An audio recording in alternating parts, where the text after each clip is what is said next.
Thank you for downloading the Start the Week podcast from BBC Radio 4. For more information, go to bbc.co.uk/Radio 4. Hello. As we contemplate our future outside the EU, wondering what kind of country we're going to be, we need to look back at the country we've been. There's a huge amount of national pride invested in the wise, humane and non-violent ending of the British Empire. That's still a big part of who we think we are. But in an astonishing book, the writer Ian Cobain reveals the mass destruction of records and archives and the false memory that it's left us with. Where, though, does that leave the rest of the empire? I'm also joined by the former politician, healthcare worker and hospital founder Edna Adan of the Republic of Somaliland, once a British protectorate, by Valerie Amos, former cabinet minister, and now there are areas where the world looks very, very different from, to Edna Adan. And Edna, before we get into the story of British Somaliland, as it used to be called, let's hear a little bit about you yourself, because you were brought up as the daughter of a doctor, and you became a very well-known gynaecologist and midwife rather, and then founded your own hospital. Yes. Well, I was very privileged. I was the first female to have sat for an examination way back in the early 50s, to sit for an examination that would win me a scholarship or otherwise to come to Great Britain, and I was very fortunate to have won that. Came to Britain in 1954, went to school, completed my secondary education, then, of course, followed up my passion to become a nurse. Which is midwifery in particular. Nurse, and then specialised in midwifery, and went back to Somaliland in 1961. And why midwifery in particular? Midwifery in particular because, well, my passion during nursing was surgical nursing, that operating theatres, that was my passion. But then there was a question that my father asked once and said, what will you do when you qualify as a nurse? Surgery is good, but what are you going to do for women when you come home? And women in labour and pregnant women are going to need you. And I thought, oh my God, I've had so many privileges, and he's spent so much on my education. Very enlightened father you have. Very. Someone whose shoes I could not even fill a fraction of. So I thought, well, women, babies, screaming babies, nappies, that's not really what I wanted to do. But since my father thought it would be important, I followed up on this. And from the first day I delivered my first baby at Hammersmith Hospital here in London, in Duquesne Road, my passion turned from surgery to mothers and babies and the prevention of women dying from causes they need not die of in developing countries such as mine. That led me to become a nurse midwife educator for the World Health Organization. I started training and teaching nurses in my country, Somaliland, after we had become independent from Britain. And through a moment of absolute historical madness, united with neighbouring Italian Somalia, started training nurses and midwives, started training midwives in Libya in the early 60s, started training midwives in Djibouti, and midwifery has been my passion.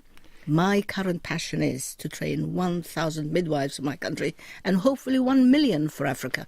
And you were involved in politics, but you also founded a hospital which was built on what had been an execution ground. A killing ground. I live on it, yes. I retired from the World Health Organization, spent many privileged years where I learned a lot, taught a lot, gained a lot, earned a lot, saved a lot, and used my terminal benefits and my pension and my repatriation grant and all the trinkets that I no longer had any use for, cashed them into cold cash, Good for you. Went home, built a hospital on a site that was considered cursed. Today, the hospital is a referral hospital. We treat patients from anywhere in the world, any part of the Horn of Africa, and we do surgery that is not available anywhere else. Children with hydrocephalus come to us because we have the means to operate and insert shunts in the heads of these little children to drain the cerebrospinal fluid. And we've operated over nearly 400 children, and most of the operations are performed by students, by a doctor today, who was a nurse, one of my first nurses, one of my first midwives, and then who I sent through medical school, and who has come back in 2011 and is the referral person for children with hydrocephalus. It's a great... What you can do on a killing ground has no limits. It's a great story, and I want to bring other people in, but before we do, I want to talk about, you've mentioned several times, my country, Somaliland. Now, we want to talk a little bit about Somaliland. First of all, geographically, for those who are vague, the Horn of Africa, Somaliland is the top bit, basically.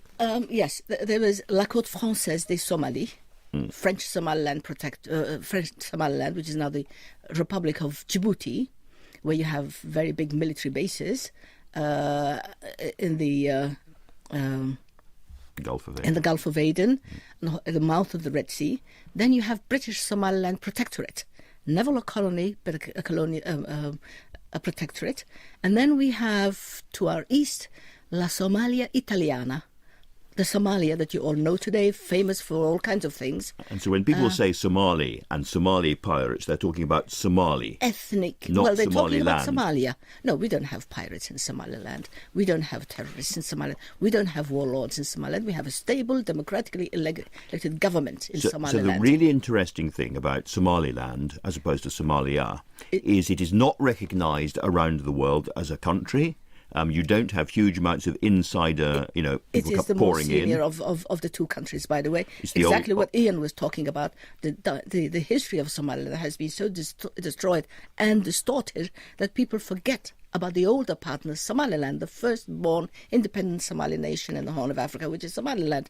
And you're not recognised by the United Nations. Not You for- don't have lots of white-helmeted people there. And No, you're doing you don't all right. You don't spend billions of taxpayers' money in Somaliland, but you do in Somalia, which you or the countries of the world recognise. Somaliland is stable. Somaliland has democratically elected government. Somaliland is where a woman such as me could build a hospital with her pension. Everybody's interested. Everyone wants to jump in. Keith Somerville.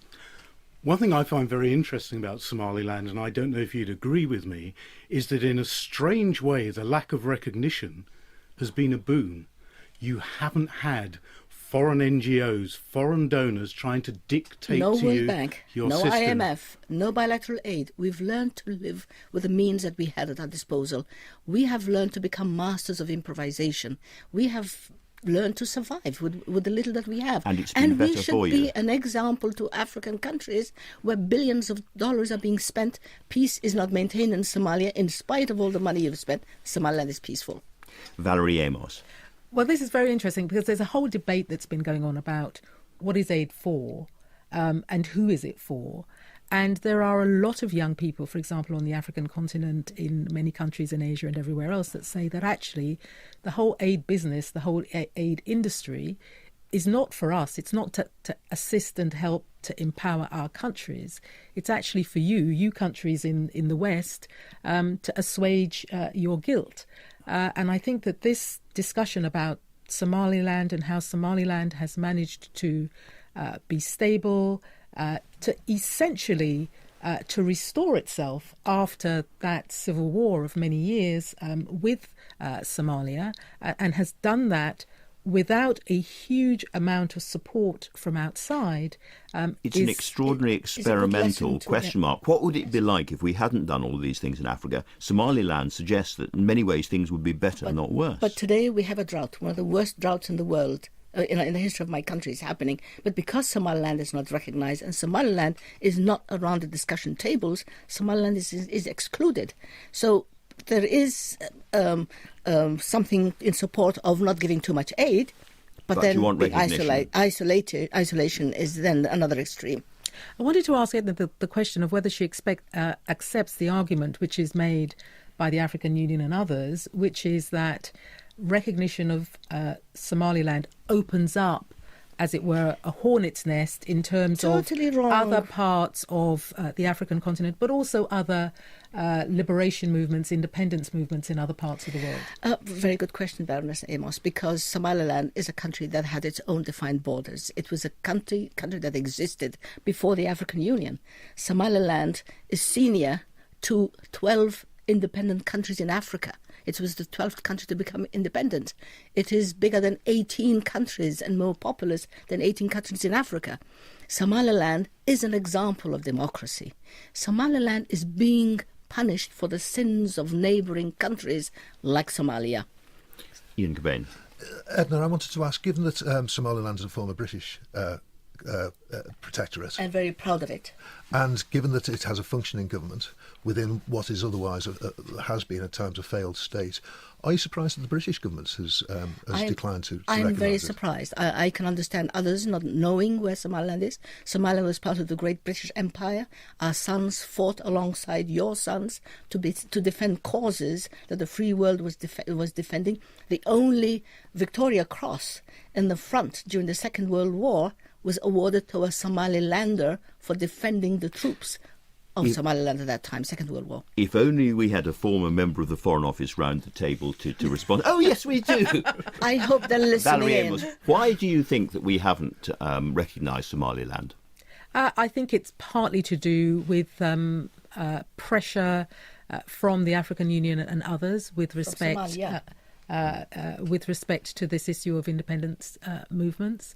I think that it's partly historic. I also think that it's to do with attention. I don't think that Somaliland necessarily gets the attention in foreign affairs given what is happening in Somalia itself, which takes up a huge amount of time and a huge amount of resources. And I remember, as a Foreign Office Minister, having to answer a question, actually, about recognition.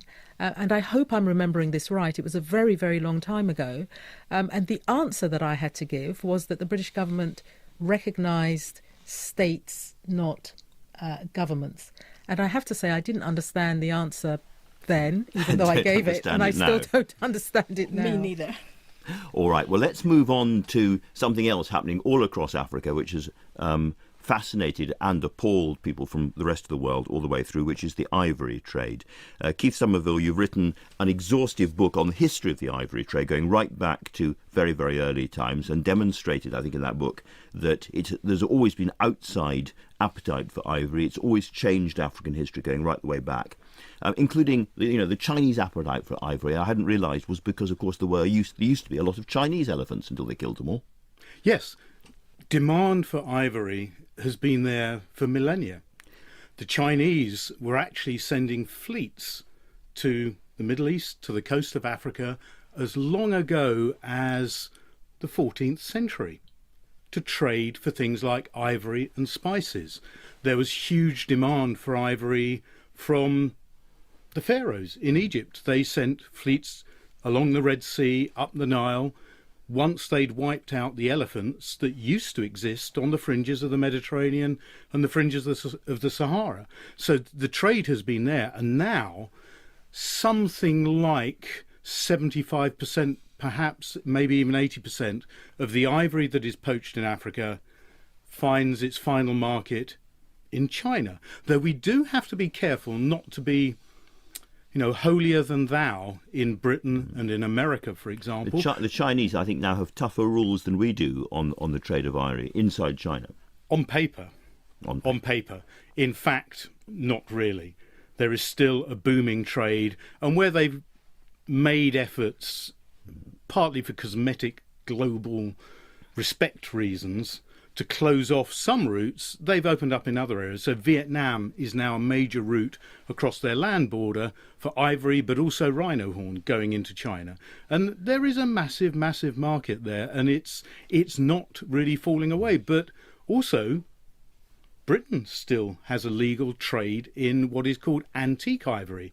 And there is considerable evidence that a lot of what is called antique ivory is not antique ivory at all, because DNA and other forms of testing can show how old it is. And it's much more recent. It's poached ivory. Going right back to the beginnings of European interest in ivory, a lot of this came from mammoths, is that right? Yes. I find it extraordinary. Mammoth ivory, mammoth carcasses, particularly across the wastes of Siberia and into bits of European Russia, were exploited for ivory. And some of the earliest ivory carving from thousands of years ago was mammoth ivory. And this helped create a market and create a demand, because people suddenly decided here was something that was incredibly attractive. And when you see these carvings, even knowing the appalling route by which the ivory has become a carving, these carvings can be absolutely exquisite.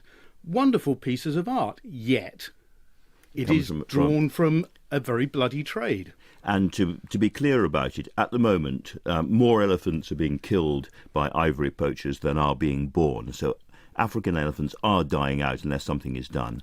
You make the case in the book that this is really a story about power, who owns what.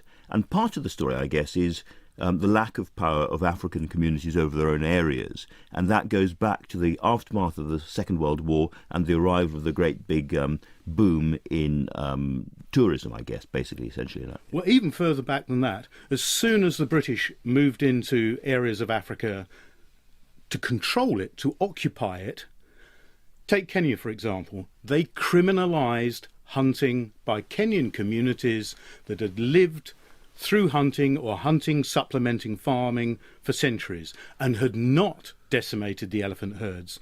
The British moved in, banned Africans from hunting, but then brought in the big game hunters, but also some of the rangers, some of the famous rangers. George Adamson, for example, of Born Free fame, he was a hunter. And on the one hand, as a game ranger, he would persecute, under law, of course, colonial law, persecute Africans for hunting elephants or for hunting other animals.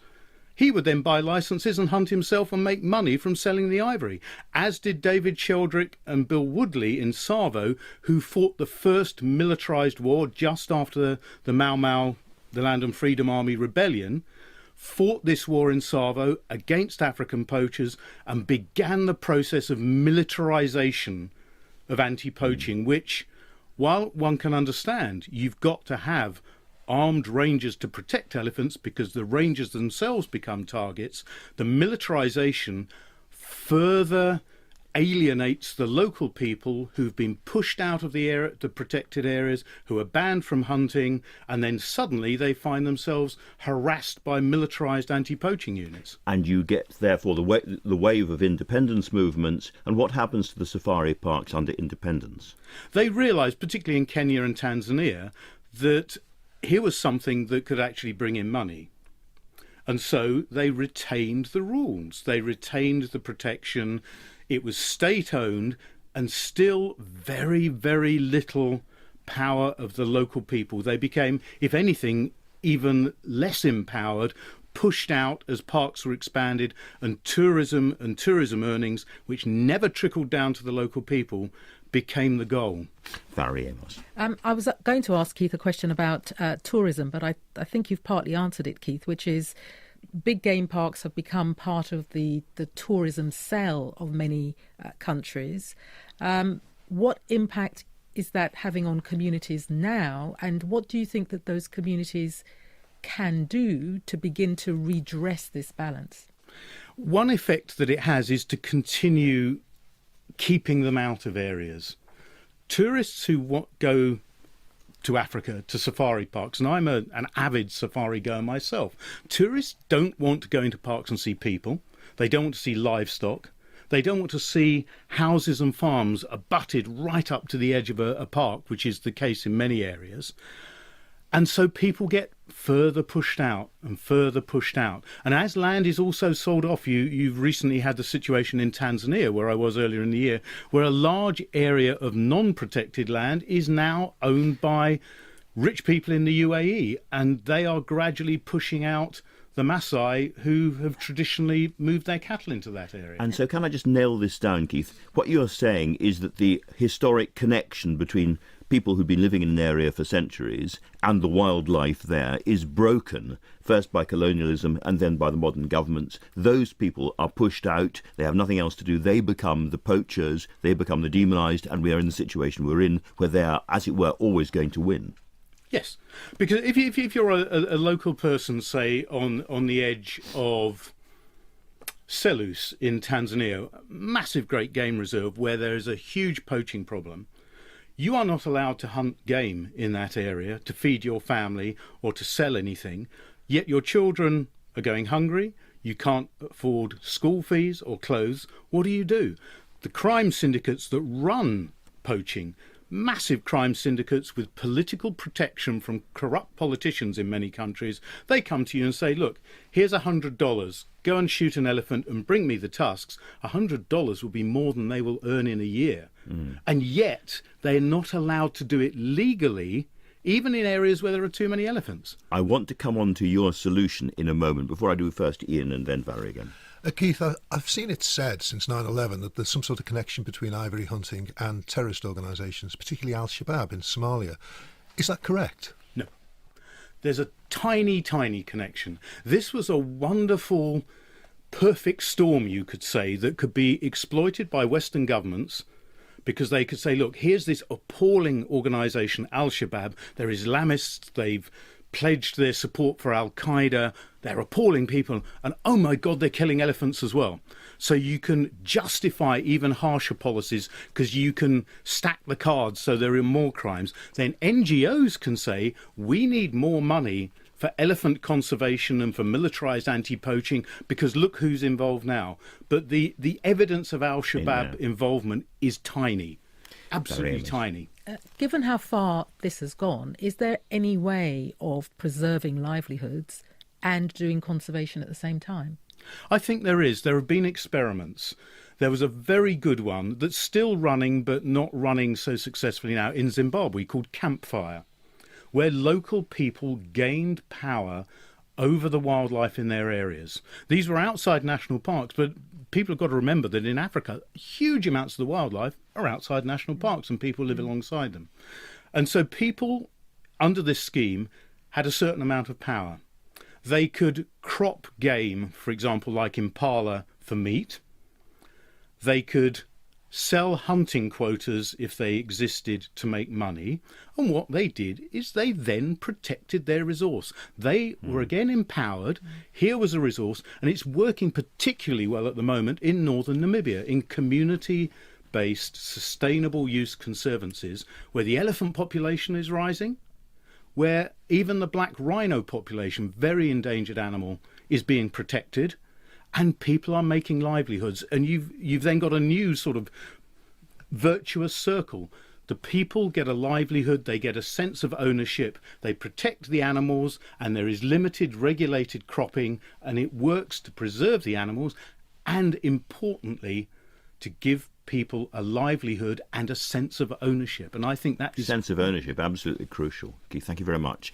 Edna, you had elephants in Somaliland once upon a time. Yes, we had elephants. In fact, the last one was killed in the late 50s.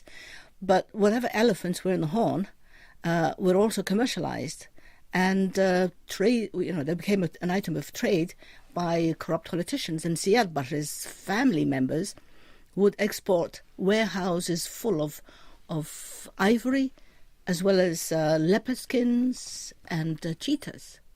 So it was criminal for somebody else to trade in it, but then the family in power could, and that pushed the price up.